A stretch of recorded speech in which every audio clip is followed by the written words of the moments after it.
इयम् आकाशवाणी सम्प्रति वार्ताः श्रूयन्तां प्रवाचकः गणेश हेगडे।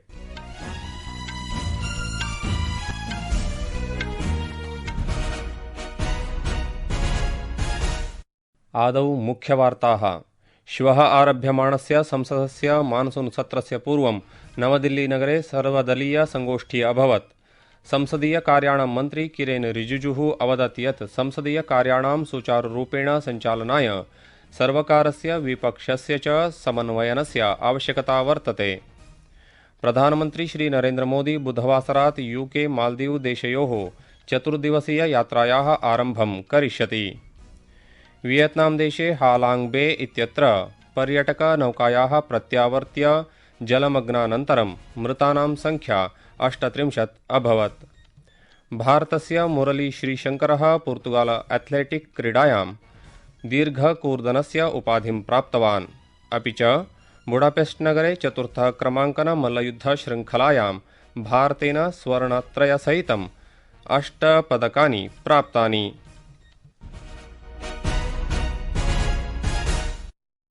अथ वार्ताः विस्तरेण। संसदस्य मानसून सत्रे द्वयोः सदनयोः सुचारुरूपेण कार्यं सुनिश्चेतुं सत्रात् पूर्वम् अद्य सर्वकारेण सर्वदलीय संगोष्ठी कृता।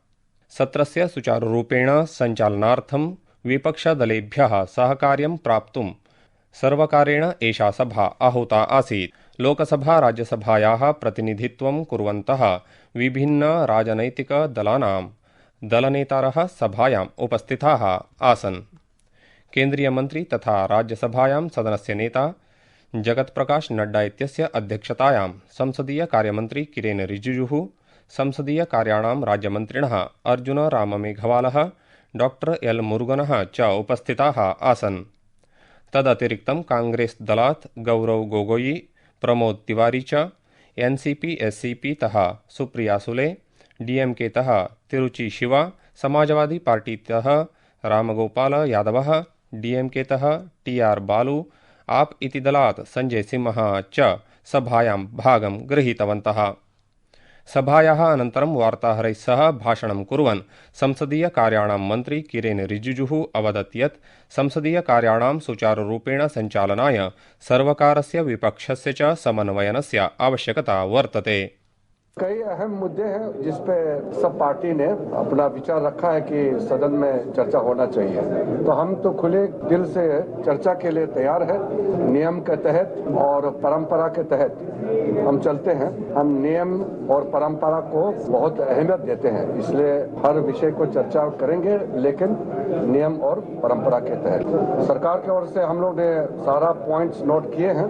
हमने ये रिक्वेस्ट किया है कि सदन अच्छा से चले, इसके लिए पक्ष और विपक्ष मिलकर के हमको काम करना होगा, आपस में कोऑर्डिनेशन अच्छी तरह से रखना होगा। श्वः आरभ्य मानसून सत्रम् अगस्ट मासस्य 21 दिनाङ्कपर्यन्तं भविष्यति। अधिवेशनकाले द्वयोः सदनयोः आहत्य 21 अधिवेशनानि भविष्यन्ति।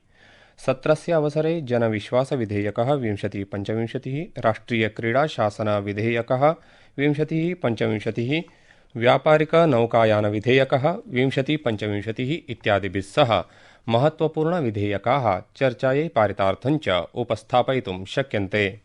प्रधानमन्त्री श्री नरेन्द्र मोदी बुधवासरात् यूके इति ब्रिटन देशस्य मालदीवस्य च द्वयोः राष्ट्रयोः यात्रां करिष्यति। यात्रायाः प्रथमे चरणे प्रधानमन्त्री जुलाई मासस्य 23 दिनाङ्कात् 24 दिनाङ्कपर्यन्तं ब्रिटन देशस्य समकक्षस्य कीर् स्टार्मरः इत्यस्य आमन्त्रणे ब्रिटन देशं गमिष्यति। अस्मिन् भ्रमणाद् अवधौ प्रधानमन्त्री मोदी भारत ब्रिटेन द्विपक्षीय सम्बन्धानां सम्पूर्णपरिधिविषये प्रधानमन्त्रिणा स्टार्मर इत्यनेन सह विस्तृतविमर्शं करिष्यति। क्षेत्रीय वैश्विक महत्वयोः विषयोः अपि विचारविनिमयं करिष्यति। श्रीमोदी महामहिम राज्ञा चार्ल्स तृतीयेन सहापि मिलिष्यति इति अपेक्षास्ति। निजयात्रायाः द्वितीये चरणे प्रधानमन्त्री मोदी अस्य मासस्य 25 दिनाङ्कात् मालदीवस्य राष्ट्रपतिः डॉक्टर मोहम्मद मुइज्जू इत्यस्य आमन्त्रणे द्विदिवसात्मके मालदीव यात्रायां भविष्यति। सः मालदीवस्य स्वातन्त्र्यस्य 6ष्ठीवर्षस्योत्सवे मुख्यातिथिः भविष्यति, यत्र अवधौ सः मालदीवस्य राष्ट्रपतिना सह मिलित्वा परस्परहितानां विषयेषु चर्चां करिष्यति। वियतनाम देशे हालांग बे इत्यत्र पर्यटननौकायाः प्रत्यावर्त्य जलमग्नानन्तरं मृतानां संख्या 38 अभवत्, यतः अद्यापि अदृश्यानाम् अन्वेषण उद्धारकार्यक्रमाः निरन्तरं प्रचलन्ति। ह्यः एषा घटना यदा अभवत् तदा नौका क्षेत्रव्यापी प्रबलचक्रवातेन ग्रस्ता अभवत्, येन निमग्नात् पूर्वम् अधिकारिभिः सह सम्पर्कः नष्टः अभवत्। क्रूज नौकायां 53 जनाः गच्छन्ति स्म, येषु 5 चालकदलस्य सदस्याः 48 यात्रिणः च आसन्, येषु बहवः युवानः बालकाः च आसन् इति सूच्यते। प्रतिकूलवायुस्थितेः प्रचण्डवृष्टेः च मध्येपि उद्धारदलानि 10 जनान् जलात् उद्धारयितुं समर्थानि अभवन्। संस्कृतवार्तायाः संस्करणमिदम् इदानीम् आकाशवाणीतः प्रसार्यते। सममेव अयं कार्यक्रमः आकाशवाण्याः www.newsonair.gov.in वेबसाइट इत्यत्र अथ news on AIR mobile app इत्यत्र अपि उपलब्धो भविष्यति। अद्य वाराणसीनगरस्य बनारस हिंदू विश्वविद्यालये केन्द्रीय युव प्रकरणानां क्रीडामन्त्री मनसुख माण्डविया इत्यनेन फिट इंडिया संडेस् ऑन साइकल इत्यस्य अभियानस्य नेतृत्वं कृतम्। केन्द्रीयमन्त्री उक्तवान् यत् अस्य अभियानस्य माध्यमेन सर्वासु शैक्षणिकसंस्थासु नशामुक्तिसन्देशं 6,000तोऽपि अधिकेषु स्थानेषु प्रसारितमस्ति।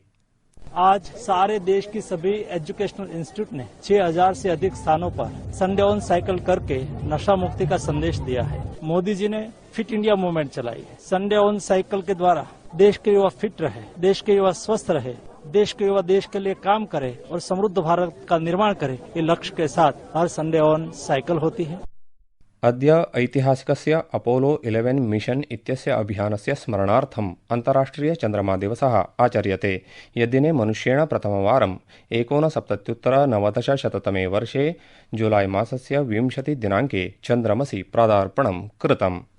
संयुक्तराष्ट्रसङ्घस्य महासभायाः अनुशंसायाः अनन्तरम् आधिकारिकरूपेण 21-2000तमे वर्षे अस्य दिवसस्य आचरणम् आरब्धम्।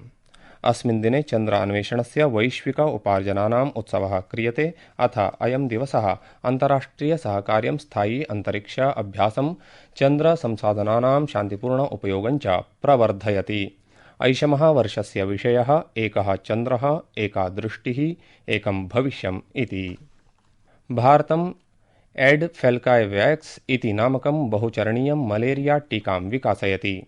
अस्य टीकायाः उद्देश्यं मानवसंक्रमणात् रक्षणं प्रदातुं तथा च परजीविनः सञ्चारजनितसामुदायिकसंक्रमणस्य न्यूनीकरणं वर्तते।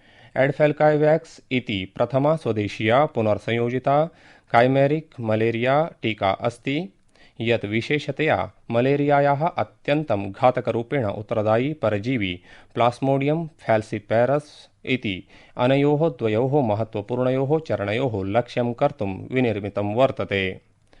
भारतीय चिकित्सा संशोधन परिषद सम्प्रति जैवप्रौद्योगिकी विभागेन राष्ट्रिय प्रतिरक्षा विज्ञान संस्थायाः सहयोगरूपेण एतस्य मलेरिया टीकायाः विकासं करोति। एथलेटिक्स क्रीडायां मुरली श्रीशंकरः गतरात्रौ 7.75 मीटर पर्यन्तं कूर्दनं कृत्वा पोर्तुगाल क्रीडासमारोहे दीर्घकूर्द उपाधिं प्राप्तवान्। अवधेयमस्ति यत् एतत् आयोजनं विश्व एथलेटिक्स महाद्वीपीय भ्रमण कांस्यस्तरीय मेलनस्य भागः वर्तते। बुडापेस्ट नगरे चतुर्थ क्रमाङ्कन मल्लयुद्ध शृङ्खलायां भारतेन स्वर्णत्रयसहितं 8 पदकानि प्राप्तानि। मुख्यवार्ताः पुनरेकवारम्। श्वः आरभ्यमाणस्य संसदस्य मानसूनसत्रस्य पूर्वं नवदिल्लीनगरे सर्वदलीयसङ्गोष्ठी अभवत्। संसदीयकार्याणां मन्त्री किरेन रिजिजुः अवदत् यत् संसदीयकार्याणां सुचारुरूपेण सञ्चालनाय सर्वकारस्य विपक्षस्य च समन्वयनस्य आवश्यकता वर्तते। प्रधानमन्त्री नरेन्द्रमोदी बुधवासरात् यूके मालदीवदेशयोः 4 दिवसीय यात्रायाः आरम्भं करिष्यति इति वार्ताः।